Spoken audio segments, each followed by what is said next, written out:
역사상 가장 유명한 마피아 알 카포네에게는 두 명의 스승이 있었습니다. 첫 번째 스승은 조직을 물려주고 사업적 감각을 전수한 보스 조니 토리오, 그리고 또 한 사람은 역사의 길이 남을 폭력성을 물려준 스승, 오늘의 주인공 프랭키 예일입니다. 알 카포네가 가장 존경하는 범죄 선배였다고 하죠. 프랭키 예일은 거리갱단이 범죄 연합체로 변모해가던 1920년대 뉴욕을 대표하는 이탈리아계 갱스터인데요. 호전적인 성격으로 수많은 적을 만들고 그들을 가차없이 제거해 나간 잔혹한 보스였습니다. 스스로가 철두철미한 킬러로서 뉴욕과 시카고를 오가며 수많은 사람을 살해했지만 단 한 번도 법의 심판을 받지 않았습니다. 브루클린의 왕자라 불리며 누구도 넘볼 수 없는 권력을 누렸던 프랭키 예일. 하지만 그는 두 가지 치명적인 실수를 저지르고 말았는데요.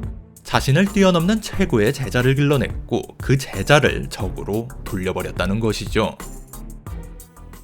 프랭키 예일, 본명 프란체스코 아이오엘리는 1893년 이탈리아 롱고부코 지역에서 태어났습니다. 삼형제 중 둘째였죠. 아이오엘리 가족은 1900년 더 나은 삶을 찾아 미국으로 이민을 떠났습니다. 아버지는 잡화점에서 열심히 일했지만 당시 대부분 이민가정이 그렇듯 생계를 유지하기엔 턱없이 부족했습니다. 어린 프란체스코는 가족을 돕기 위해 구두를 닦으며 돈을 벌어야 했습니다. 그의 단골 손님 중에는 젊은 이탈리아계 갱스터 조니 토리오가 있었습니다. 그는 가까운 거리에서 술집과 매춘업소를 운영하고 있었죠. 토리오는 구두를 닦아준 대가로 항상 $10를 건넸습니다. 가난한 이민자 소년에게는 엄청난 돈이었죠. 점차 토리오를 큰형처럼 따르게 됩니다. 프란체스코는 토리오의 소개로 당시 뉴욕을 주름잡고 있던 5포인트 갱단의 유소년 조직에 가입하게 됩니다.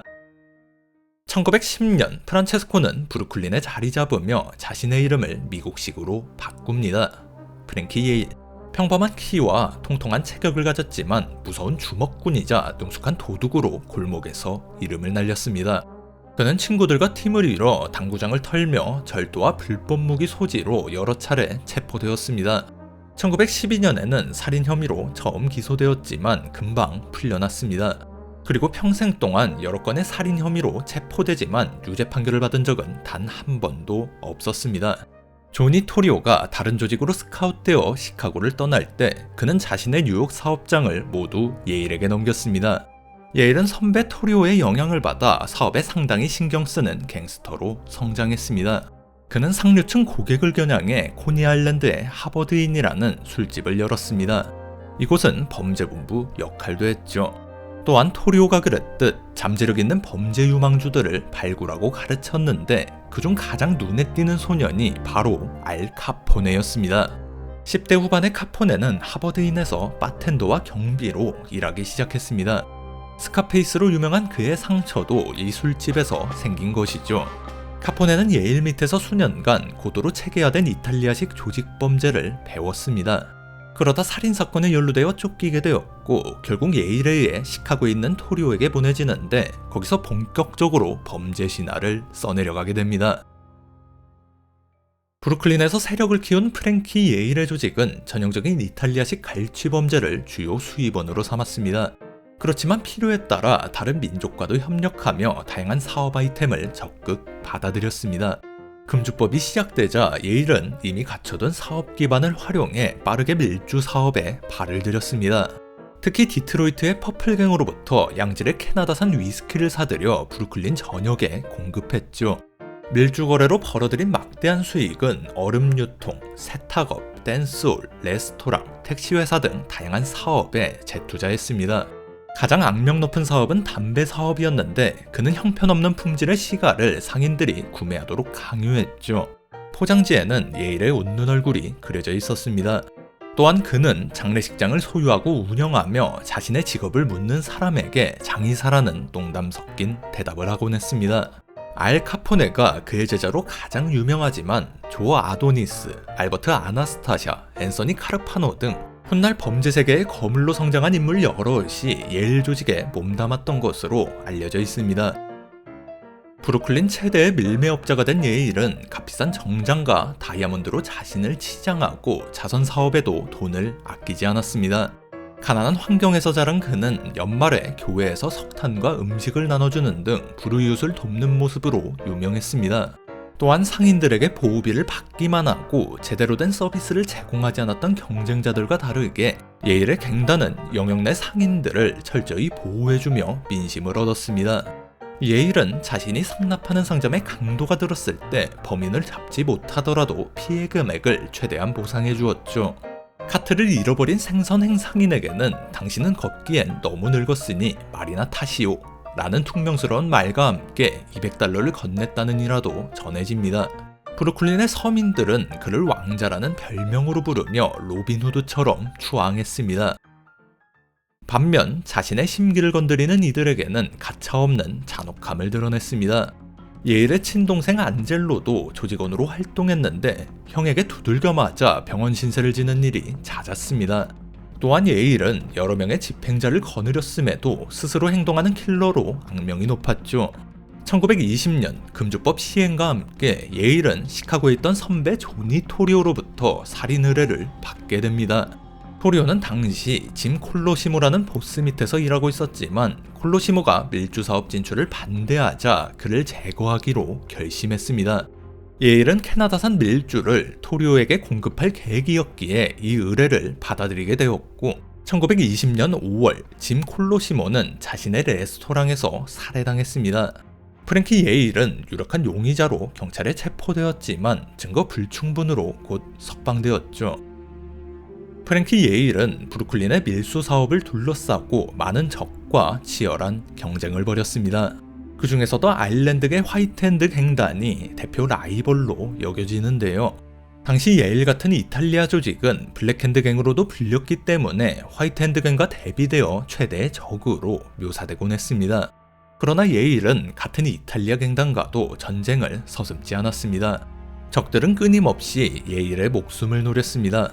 첫 암살 시도는 1921년 2월 6일에 일어났는데 예일은 부하 2명과 파티장으로 이동하다가 로어 맨해튼에서 괴한들의 기습을 받았습니다. 이 공격으로 부하 1명이 사망하고 다른 1명은 중상을 입었으며 예일 본인도 폐에 심각한 손상을 입었지만 가까스로 목숨을 건졌습니다. 불과 5개월 뒤인 1921년 7월 15일 또다시 적대갱단의 총잡이들이 예일을 습격했습니다. 이번엔 예일은 무사했으나 동생 안젤로와 부하 1명이 크게 다쳤습니다.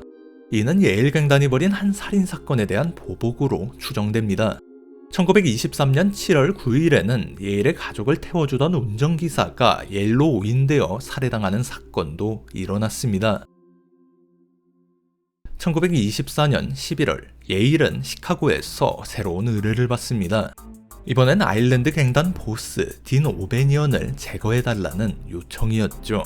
시카고에서 조니 토리오와 알 카포네는 딘 오베니언이 이끄는 아일랜드 갱단과 치열한 세력 다툼을 벌이고 있었습니다.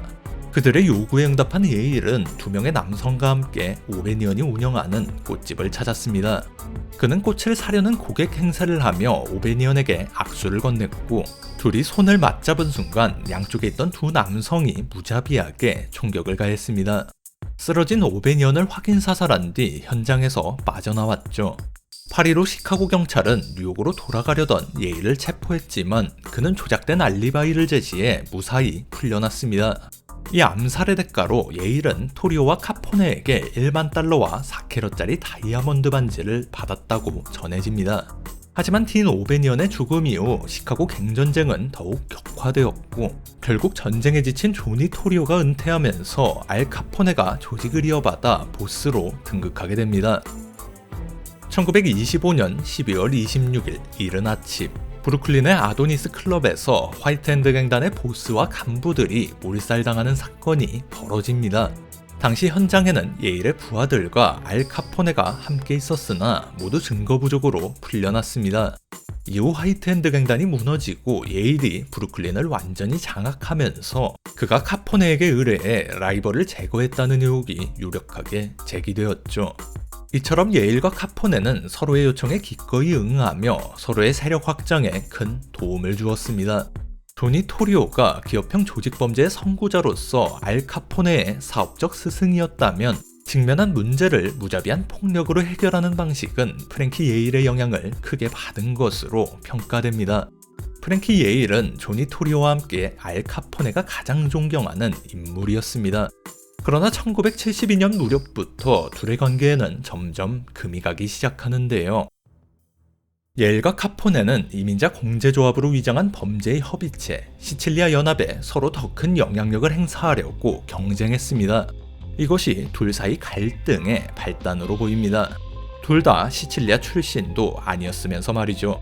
당시 카포네의 술집에서 판매되는 캐나다산 위스키 대부분은 예일이 공급하고 있었습니다. 예일은 밀주의 해안 상륙을 감독하고 시카고로 향하는 트럭이 뉴욕을 안전하게 통과하도록 관리했죠. 그런데 어느 순간부터 많은 트럭이 브루클린을 떠나기도 전에 정체불명의 습격자들에게 털리기 시작했습니다. 이에 알 카포네는 예일이 자신을 배신한 것이 아닌지 의심하기에 이릅니다. 그는 친구 제임스 디아마토를 브루클린의 스파이로 파견해 트럭과 예일을 감시하도록 했습니다. 디아마토는 금방 예일과 부하들의 행동을 포착했습니다. 카포네의 트럭을 습격해 위스키를 강탈한 뒤 다시 카포네에게 판매하고 있었죠. 하지만 이를 카포네에게 보고한 지 얼마 지나지 않아 그가 스파이라는 사실이 들통나고 말았습니다. 1927년 7월 1일 밤 디아마토는 직접 예일을 암살하려다 실패했고 6일 뒤 브루클린의 골목에서 총에 맞아 숨진 채 발견됩니다. 예일의 배신에 분노를 느끼면서도 카포네는 한때 존경했던 스승과의 관계를 회복하기 위해 애썼습니다. 그는 1927년 9월 22일 시카고 솔저필드에서 열린 복싱 타이틀 매치에 예일을 초대했습니다. 시카고 경찰은 죽음을 몰고 다니는 예일의 방문에 긴장했지만 경기 동안 카포네와 예일은 특별한 충돌 없이 서로 예의를 지켰습니다. 잠시나마 갈등이 봉합되는 듯 보였으나 예일이 뉴욕으로 돌아간 뒤 카포네의 트럭들은 계속 습격당했습니다. 결국 두 사람의 관계는 돌이킬 수 없는 파국으로 치닫게 됩니다. 당시 카포네는 또 다른 적인 조 아이엘로와 전쟁 중이었고 공화당 예비선거 개입 문제로도 매우 바빴습니다. 이 때문에 보복을 바로 실행에 옮길 수는 없었지만 그는 훌륭한 스승에게서 배운 방식 그대로 철저히 암살 작전을 계획했습니다. 1928년 7월 1일 오후 프랭키 예일은 자신이 운영하는 선라이즈 클럽에서 의문의 전화 한 통을 받게 됩니다. 전화 속 목소리는 예일의 아내 루시가 한 살배기 딸을 돌보는 중 큰 문제가 발생했다고 말했습니다. 예일은 댁까지 모시겠다는 경호원을 뿌리치고 급히 차에 올라 자택으로 향했습니다. 예일이 초조하게 신호를 기다리던 순간 무장한 괴한 4명이 탄 뷰익 세단이 그의 차량에 따라붙었습니다. 위험을 알아차린 예일은 신호가 바뀌자마자 빠르게 달아났고 두 차량은 뉴 위트레트까지 수킬로미터에 걸쳐 추격전을 벌였습니다. 방탄 사양이었던 예일의 차량은 무거운 탓에 뷰익에게 금세 추월당했고 괴한들은 가까운 거리에서 총격을 가했습니다. 창문은 방탄 옵션이 빠졌는지 혹은 열려 있었는지 여러 발의 총알이 예일의 머리를 직격했고 그는 현장에서 즉사했습니다. 제어 불능이 된 차량은 건물에 부딪혀 멈추었죠. 프랭키 예일은 경찰서 단골로 그의 얼굴을 모르는 경찰은 아무도 없었습니다. 현장에 출동한 경찰관들은 시신을 확인하자마자 즉시 프랭키 예일임을 알아봤습니다. 범행에 사용된 세단은 살인 현장에서 몇 블록 떨어진 곳에서 발견되었으나 범인들은 흔적도 없이 사라졌습니다. 프랭키 예일 살해 사건은 톰슨 기관단총이 뉴욕 횡단전쟁에서 사용된 최초의 사례로 여겨지나 현장 목격자들의 진술에는 기관단총에 대한 언급이 없어 실제 사용 여부에 의문을 제기하는 견해도 있습니다. 경찰은 사건 당시 예일이 4캐럿 다이아몬드 반지와 이니셜이 새겨진 버클벨트를 착용하고 있었다는 점에 주목했습니다. 총 75개의 다이아몬드 조각으로 글자가 새겨진 이 버클은 알 카포네가 자신이 가장 존경하는 인물에게만 선물했던 물건으로 알려져 있습니다. 경찰은 알 카포네를 여러 차례 추궁했지만 사건과 관련된 명확한 단서를 발견하지 못했습니다. 당시 언론에서도 예일은 카포네와 갈등 관계에 있었지만 1928년 2월까지는 겉으로나마 우호적인 모습을 보였다라는 모호한 보도만 내놓을 뿐이었습니다. 그러나 7개월 후 알카포네 조직이 벌인 발렌타인데이 대학살에 사용된 총기에서 프랭키 예일 살해 사건과 유사한 탄도학적 특성들이 발견되면서 예일 암살은 사실상 알카포네의 소행으로 여겨지고 있습니다. 생전 수많은 암살 위협에 시달렸던 프랭키 예일은 자신이 천수를 누리지 못할 것임을 일찍이 깨달았습니다.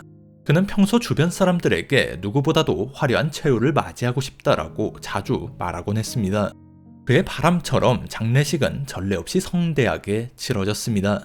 수천 명의 브루클린 주민이 장례 행렬을 보기 위해 거리로 몰려들었고 화환을 옮기는 데만 38대의 차량이 필요했습니다.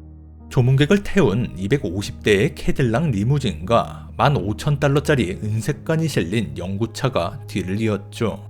묘지에서는 예일의 아내라고 주장하는 2명의 여성이 등장해 한편의 드라마를 연출했습니다. 예일은 사망 1년 전 재혼했는데 전 부인에게 알리지 않은 채 일방적으로 이혼을 진행한 탓에 이런 일이 벌어진 것이었죠. 프랭키 예일의 장례식은 화려함의 극치를 보여주며 이후 수십 년간 미국 갱스터 장례식의 표준으로 자리 잡았습니다. 하지만 이상하게도 요란한 장례식 이후 그의 어마어마한 재산은 연기처럼 사라졌습니다.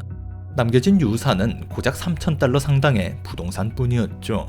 전 부인 마리아 예일은 가족을 부양하기 위해 공장에서 일해야만 했습니다. 예일의 조직은 시칠리아 마피아와 밀접한 제휴를 맺고 있었는데 예일의 죽음 이후 그 세력권을 차지하기 위해 마피아들 사이에 치열한 경쟁이 벌어졌습니다.